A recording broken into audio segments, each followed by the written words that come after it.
Welcome to the Learning Pines YouTube. We hope this video helps. You start with essentials. Confirm the TV or receiver is on the right input and not muted, because misrouting is the most common cause.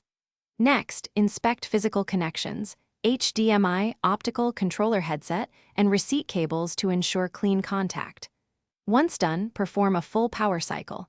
Hold the Xbox power button 10 seconds, wait 30 seconds, then restart. This clears transient firmware glitches and re-establishes audio negotiation between devices. Now you dive into Settings. Navigate to Profile and System, then Settings, General, Volume, and Audio Output. Verify the HDMI or optical output and speaker audio options. Change format to stereo uncompressed to remove surround format compatibility issues, because many receivers fail handshake on Dolby formats. While here, test using a second HDMI cable and an alternate display or headset to isolate whether the console, cable, or external device is at fault.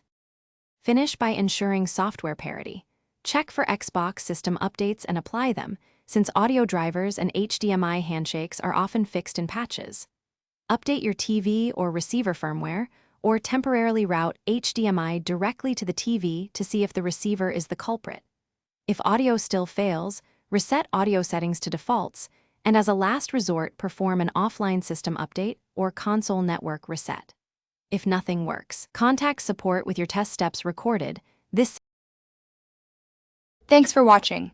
Consider subscribing if we helped you.